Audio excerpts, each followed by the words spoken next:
도사랑의 성도 여러분, 안녕하세요. 오정필 목사입니다. 오늘 우리가 이제 살펴보게 될 말씀은 열왕기하 18장 5절에서 6절까지의 말씀인데요. 제가 읽어 드리도록 하겠습니다. 히스기야가 이스라엘 하나님 여호와를 의지하였는데 그의 전후 유다 여러 왕 중에 그러한 자가 없었으니 곧 그가 여호와께 연합하여 그에게서 떠나지 아니하고 여호와께서 모세에게 명령하신 계명을 지켰더라. 열왕기하 16장은 다시 유다의 12대 왕 아하스에 대한 이야기로 이어집니다. 그는 참 악한 왕이었어요. 백성들로 하여금 우상 숭배하게 만들고 아주 광범위하게 이방 종교를 따르는 그런 타락한 나라로 전락시킨 왕입니다. 그래서 심지어 예루살렘 성전에서까지도 이방 종교 우상 숭배 의식이 치러졌습니다. 이 와중에 그는 국정 운영도 잘하지 못해서 나라를 큰 위기에 빠뜨리게 되었죠. 역대하 28장에 보면 당시 수리아와 북이스라엘 연합군이 남유다를 공격해 왔습니다. 그래서 수많은 유다 사람들이 죽거나 포로로 잡혀가게 되었지만 그래도 예루살렘은 함락시키지 못했거든요. 그 내용이 16장 5절에도 나오죠. 아무튼 절체절명의 위기를 맞이하게 된 아하스는 하나님을 의지하며 간절히 기도해야 했는데, 그러나 아하스는 정치 외교적인 방법으로 이 난국을 헤쳐나가려고 합니다. 그래서 당시 강대국인 아수르 왕 디글랏 빌레셀을 의지하여서 아수르의 힘으로 수리아와 북이스라엘을 물리치고자 했던 것이죠. 이를 위해 아하스는 아수르 왕에게 뇌물을 갖다 바치게 되고, 이것이 계기가 되어서 계속 아수르에게 조공을 바쳐야 하는 신세가 되어버립니다. 아하스는 하나님이 아니라 인간을 신뢰하고 말았습니다. 아하스는 눈앞의 위기, 그러니까 수리아의 르신 왕과 북이스라엘의 베가 왕의 위협은 피했지만 아수르라는 더 큰 위협을, 악어에게 먹이를 던져주는 자살꿀을 놓고 만 것이죠.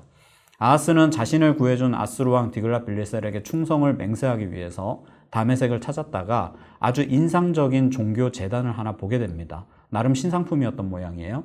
이 신상품을 지나칠 수 없었던 아하스는 제단의 구조와 제도의 양식을 제사장 우리야에게 보내서 똑같이 만들게 하고, 아하스는 예루살렘에서 우리야가 만든 이 이방 제단 앞에 나아가 그 위에 제사를 드리기 시작합니다. 우상 숭배의 향연이 한껏 펼쳐지기 시작했고, 이것은 하나님의 거룩한 예배처소를 더럽히는 하나님을 기만하는 행위였습니다. 이렇게 아하스의 기록은 마무리가 되고 남유다의 13번째 왕 히스기야의 시대가 도래하게 됩니다. 그러나 이어지는 열왕기하 17장에서는 다시 북이스라엘의 이야기로 돌아가죠. 북이스라엘의 19대 왕이자 마지막 왕인 호세아 시대의 이야기입니다. 북이스라엘의 역사가 BC 931년부터 시작이 되거든요. 그리고 마지막 왕 호세아가 왕으로 등극한 시기는 BC 732년입니다. 그러니까 딱 200년이에요. 200년 동안 북이스라엘은 18명의 왕들을 통해서 그야말로 일관되게 우상숭배를 해왔습니다. 200년 이상 하나님을 거역한 반역의 결과, 농축된 불순종의 결과가 북이스라엘의 멸망으로 귀결되는 장이 바로 열왕기하 17장입니다. 앞서 16장에서 수리아의 르신과 이스라엘의 베가 왕이 연합해서 남유다를 쳤을 때 이 남유다 왕 아하스가 아수르를 끌어들여 그 전쟁을 막았다고 했죠. 그 결과 수리아는 멸망하게 되었고, 북이스라엘은 멸망까지는 아니지만 이제 곧 9년만 지나면 수리아와 똑같이 멸망하게 됩니다.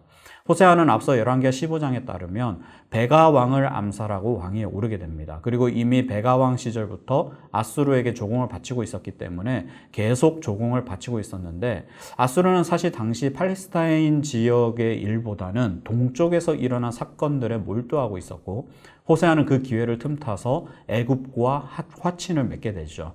그리고 아수르 왕에게 조공을 드리지 않게 됩니다. 그러나 애굽은 이미 이빨 빠진 호랑이 신세였고, 아수르 왕 살만에셀은 호세아의 배반을 보고 공격해서 그를 옥에 가두어 버리고 맙니다. 그 후에 호세아를 어떻게 처리했는지에 대해서 나타나지 않아요. 결국 북이스라엘은 이렇게 아수르의 살만에셀에 의해서 멸망당하게 됩니다. 200년 동안 19명의 왕들이 북이스라엘을 이끌었는데 그들은 모두 여호와 보시기에 악을 행하였다라는 평가를 받게 되죠. 17장 7절부터 12절까지는 하나님이 왜 이스라엘을 멸망시키셨는지 그 고발하신 내용에 대해 이야기하고 있습니다. 즉 이스라엘이 범한 구체적인 죄들이 열거되는 거죠. 그 하나님의 고발 내용은 바로 우상 숭배 딱 한 가지였습니다. 너는 나 외에는 다른 신들을 내게 있게 하지 말지니라. 이렇게 명하신 십계명의 첫 번째 계명을 어겼기 때문이라고 말씀하십니다. 이스라엘 백성들이 출애굽해서 가나안 땅을 정복하여 차지할 때에 하나님이 조건으로 내거신 것이 가나안 땅의 우상 숭배를 타파하는 것이었거든요. 신명기 12장 4절에 보면 너희 하나님 여호와에게는 너희가 그처럼 행하지 말라. 이게 하나님의 조건이었어요. 그러면 가나안 땅을 차지하게 된다라는 것이었어요. 그처럼 행하지 말라는 말은 이방인들과 같이 이방신들을 섬기지 말라는 것입니다. 그러나 17장 7절부터 23절까지 보면 이스라엘 백성들은 이방인들과 같이 행하였습니다. 22절입니다.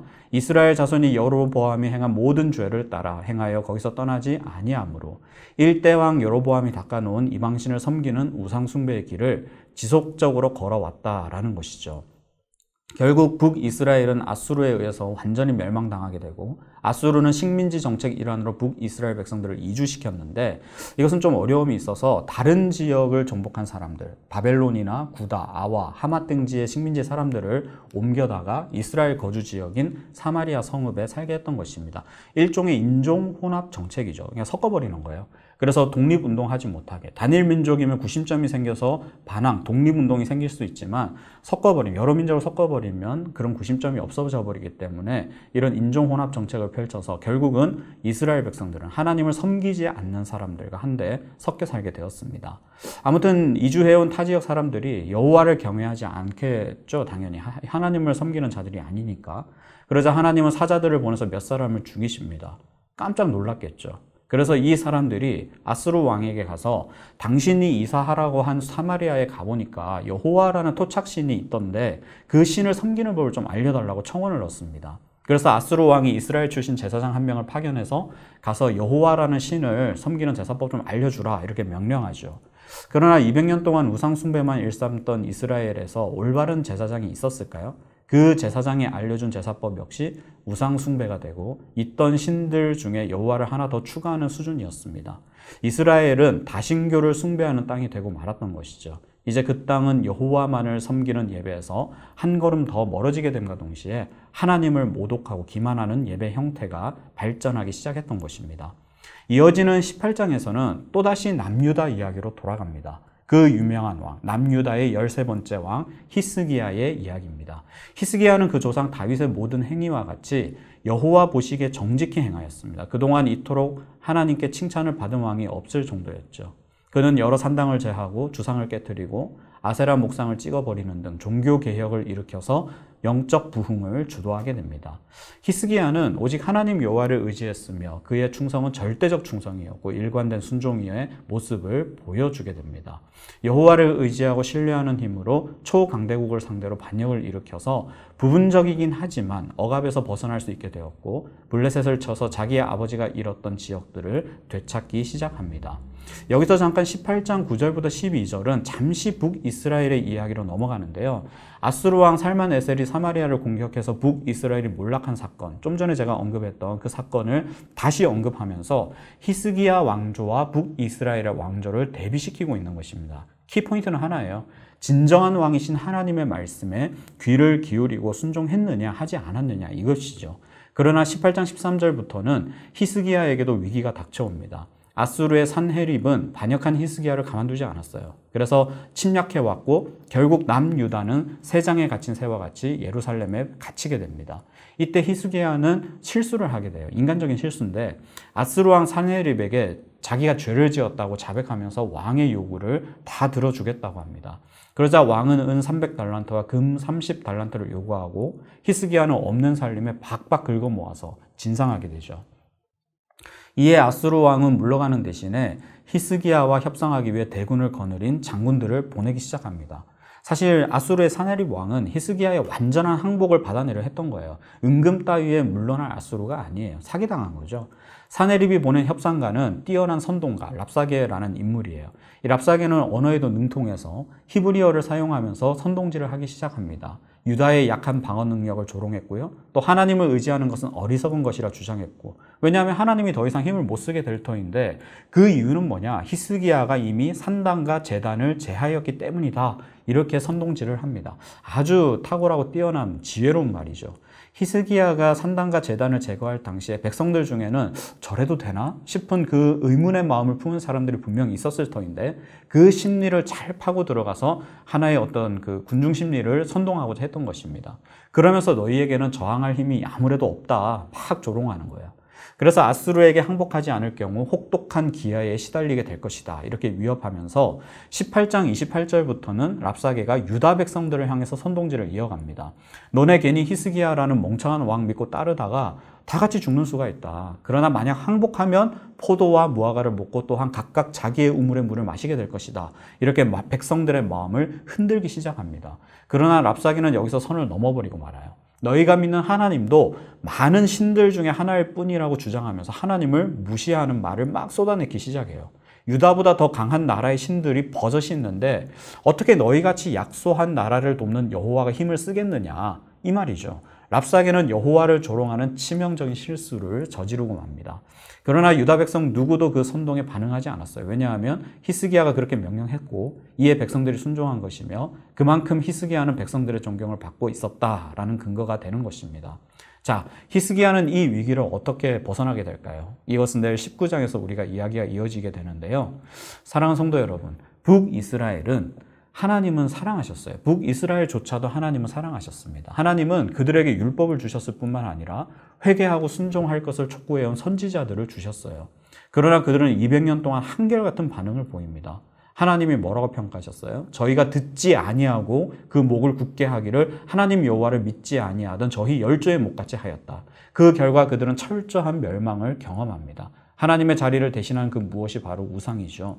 그것은 심지어 우리의 염려와 걱정일 수도 있습니다. 우리 스스로 쟁취하려는 안정, 평안, 육신의 즐거움, 이미지 관리 등 그것을 쫓다 보니 하나님은 섬기지만 동시에 다른 이방신 역시도 섬기는 다신교적 종교인의 행태가 우리에게도 나타날 수 있는 것이죠. 그런 의미에서 오늘 본문 18장 6절은 우리에게 큰 울림을 선사합니다. 곧 내가 여호와께 연합하여 그에게서 떠나지 아니하고 여호와께서 모세에게 명령하신 계명을 지켰더라. 다윗과 같이 하나님 앞에서 정직하게 행하며 모든 우상을 제거하고 오직 하나님만을 의지했던 히스기야는 여호와와 연합하였습니다. 그리고 하나님이 동행하시기에 어디를 가든지 형통하였습니다.